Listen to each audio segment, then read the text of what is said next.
Well, hello. Today, I give you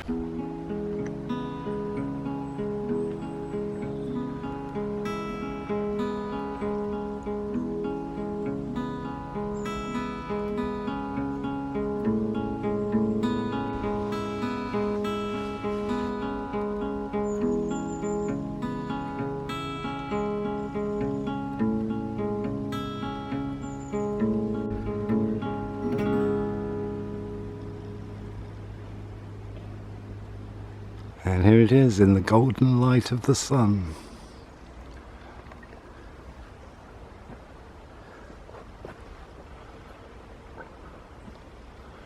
Some oaks still green, look.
Well, I was right about the digger starting up, wasn't I? Still, that coffee was good. Loads of people came through at that point. So I'm hoping I'm in a gap in between. Although some people are taking photographs, none of them are filming like me. But this is a particularly gorgeous bit.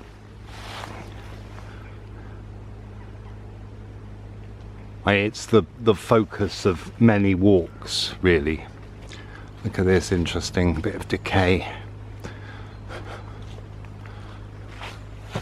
You know, it's the colour, interesting darkness kind of thing. I don't know how to describe it, but it's an old ash. Tumbling down, look at that. You wouldn't want that falling on you. And this is, what's this? A hazel. Wow, wow. Look at that. Now that is one of the biggest hazel limbs I've ever seen. You won't see many like that.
A nice big field maple.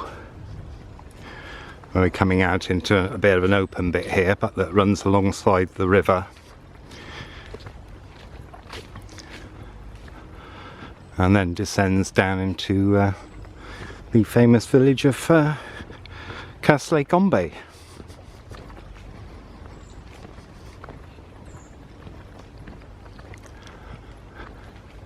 It's always at this point on the walks I do along here that I start thinking, am I going to make it home? because I know just how much up and down I've still got to do. And going up and down in quick succession is not my favourite thing. It's not my favourite.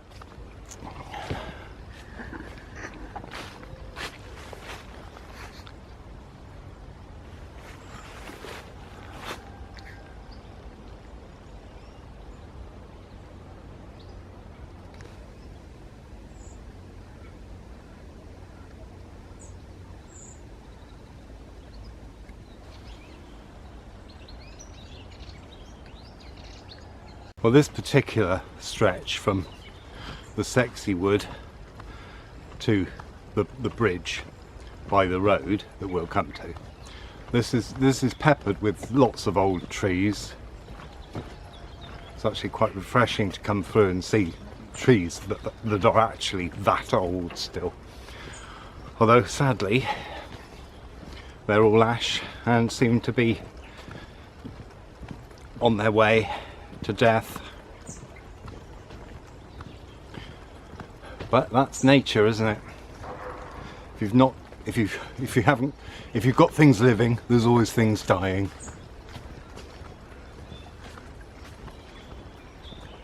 It's one of those groves you think of in like a childhood grove in the country that you play in. Or is that just me? Some more old trees here.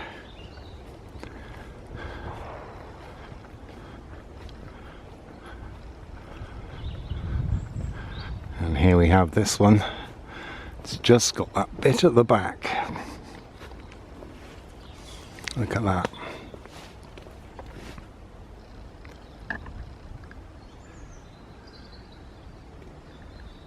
There's a lovely autumny winter smell today, probably because it's been so cold. We've had a bit of frost recently, but it's made everything smell lovely.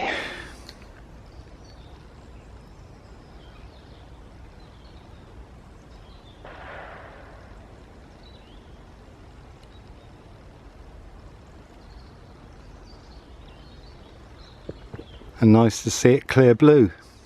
And I notice it's very interesting that we're in lockdown now, and I noticed both times for the first few days, or the days preceding and the days beginning of lockdown, the sky was clear blue, no trailing whatsoever.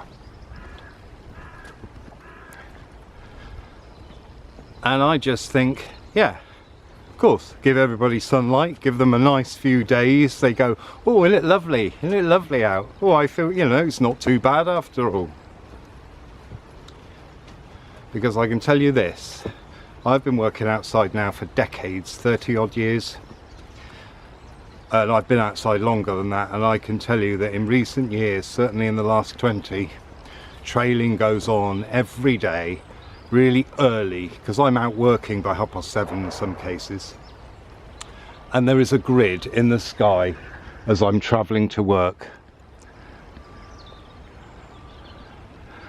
and it's why I kind of, it's not that I doubt climate change, because I see it. That's not what my issue is. My issue is the cause. Now sure, the cause is going to be the Industrial Revolution and doing that, but the solution of crisscrossing the sky with stuff, I don't think that's got anything to do with it, or I don't think that's got anything to do with making it better. Yeah, hopefully I'm wrong, but I'm not. I can't see how blocking out the sun. You know, this is the first year we've had continual days of clear blue sky. Well, we'll see in a bit. Actually, it might cloud up. You know, I could be talking rubbish,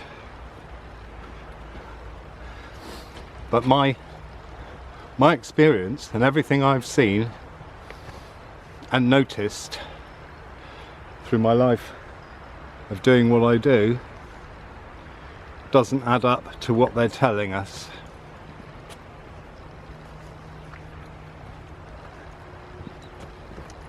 That's all. You know, when things make sense, you go, oh yeah, that makes sense. But when things don't make sense and they don't fit with logic, you start to doubt it, don't you?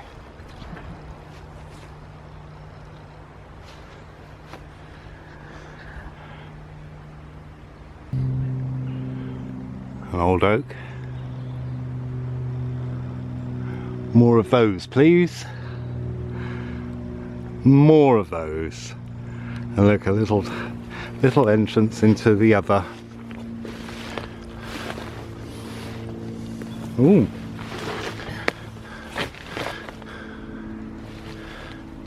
And a little clitoral bit. If you pardon my French.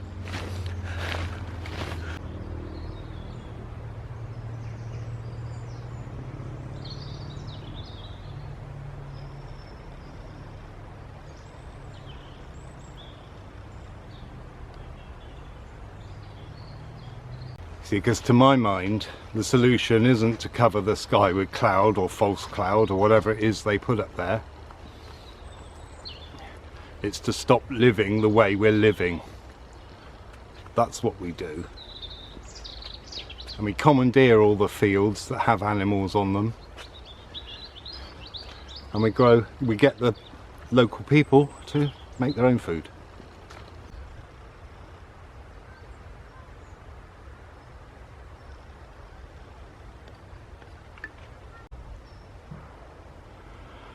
Now soon we're going to be going up that one. Not along it, up and over and down the other side.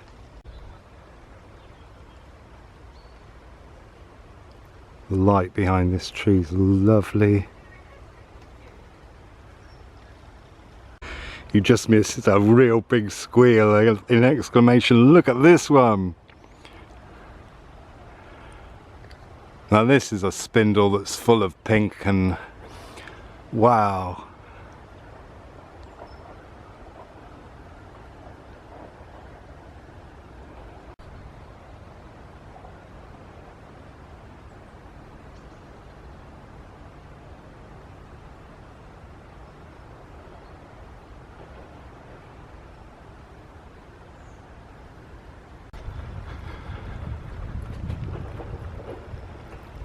Choice of paths. Look, so we could go up that one there. Well, we couldn't because that'll take us to a different place, but we're going along this one and crossing the river.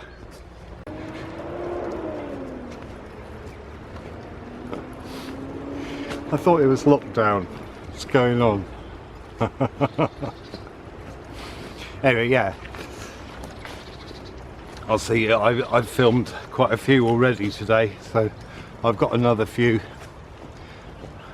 to do up there. So I'm not short of creativity, I tell you that.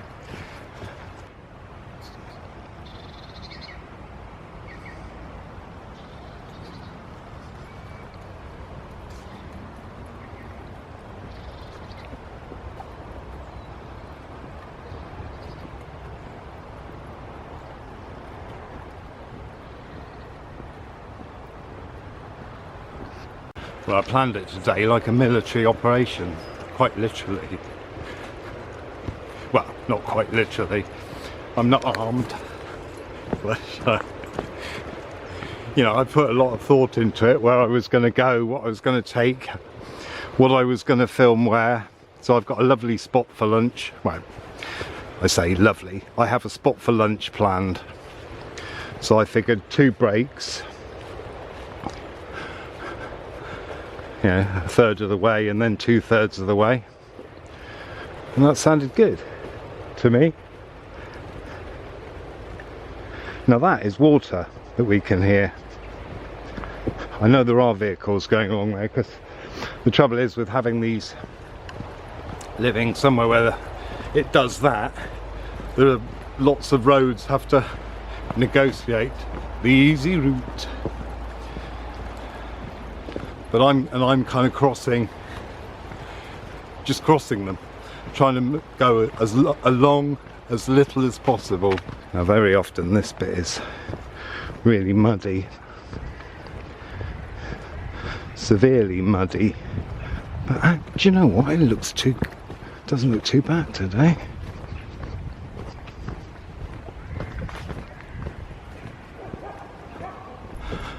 Well, sadly we have to walk along a bit of this road, but I can see the path. Can you see it there? Goes off up the side. Now, in a moment we shall be off this road and up onto, this is a steeper bit if I remember rightly.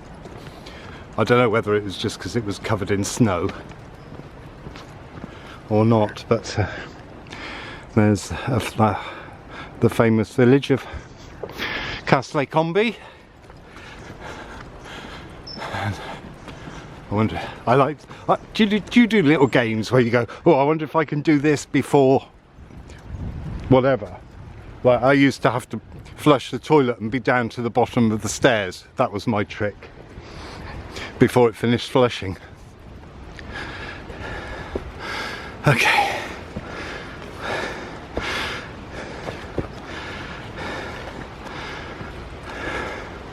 So now we're on to this bit.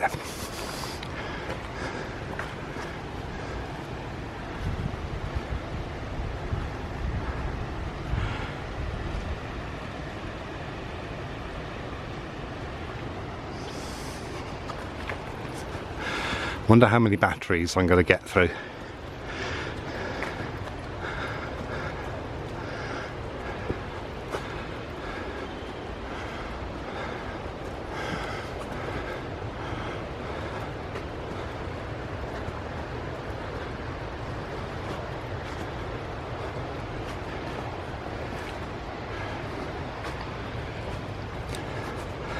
Got to say, it's perfect light, and I had to take this opportunity because, like I said, I've been trying to do this for 4 years.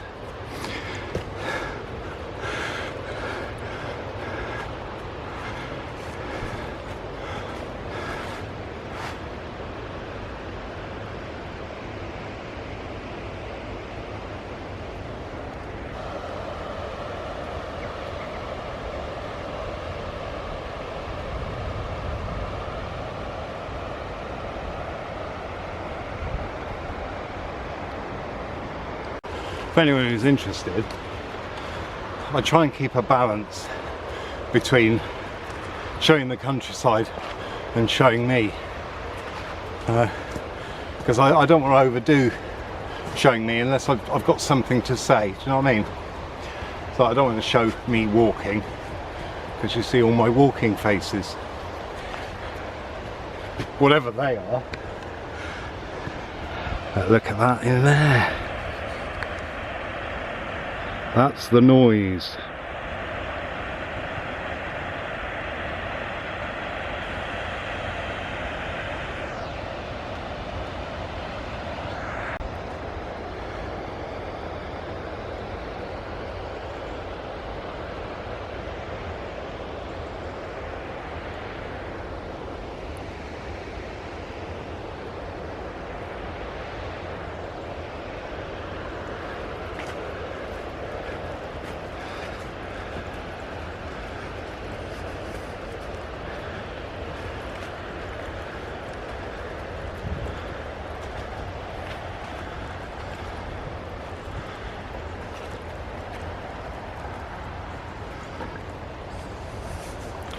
Now the land will level out in a minute.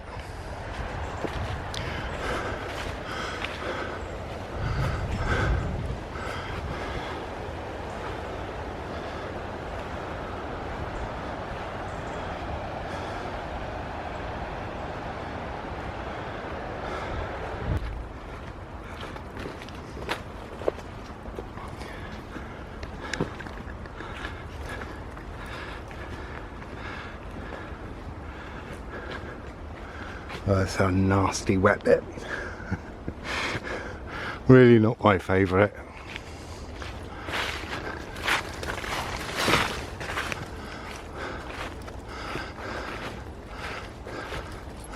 So,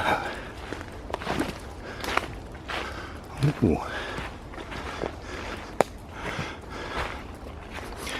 We'll take this way then. Hopefully. Now this is the way that the animals come.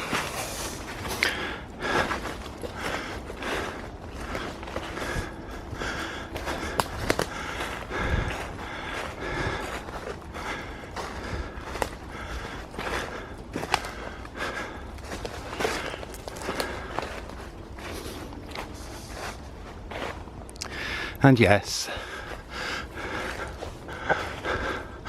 I am a bit spooked.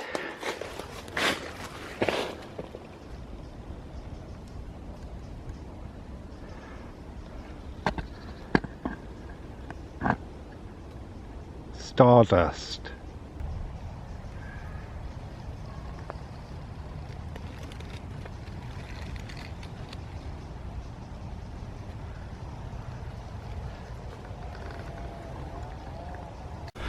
And this is the kind of track you come along if you haven't got children and you want to avoid people. But that's not why I'm on it. I'm on it because this is the way.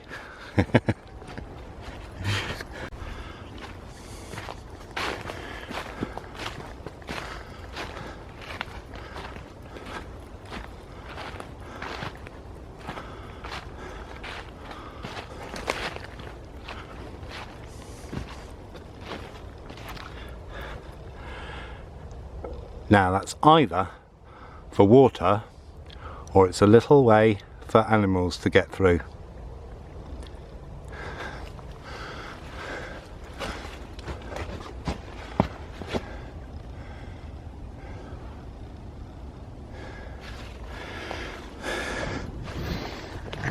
Well, the reason I call it the Stardust Wall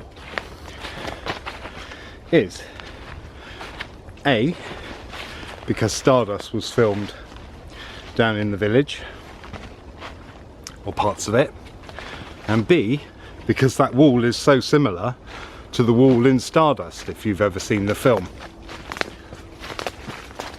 If you haven't seen the film, well, it's got Michelle Pfeiffer in it, who I have to say I am a fan of.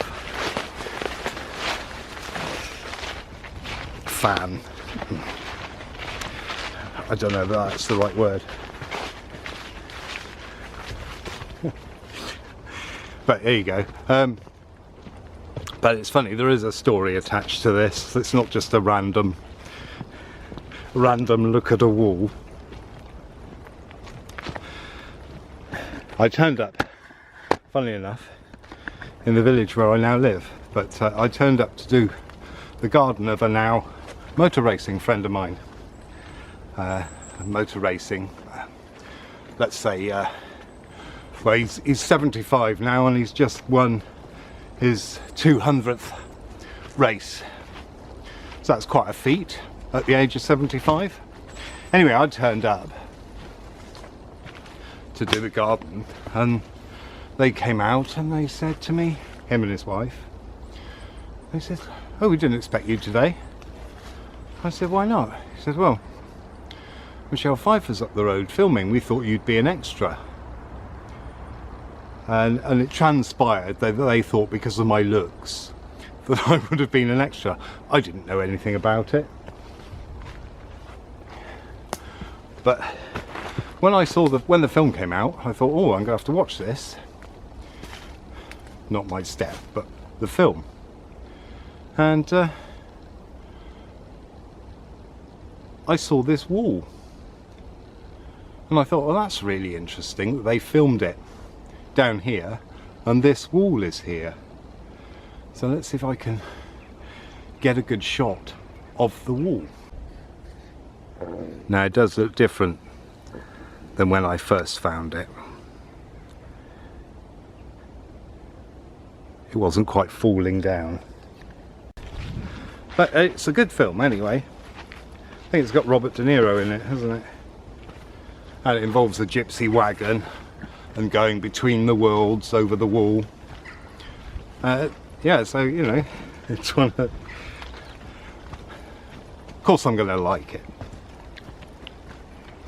But I was also I also liked the compliment that they thought I was too good looking to be gardening. But you know, if anyone's done any extras work, you know that basically most of it is just stood around, which if you don't, you know, if you've got things to do, then you can be all right with that. But I'm one of these people that can't sit around without anything to do. I would be so bored. So yeah, so that is my Stardust story. It's not like my other stories. Anyway, thanks for watching and thanks for listening.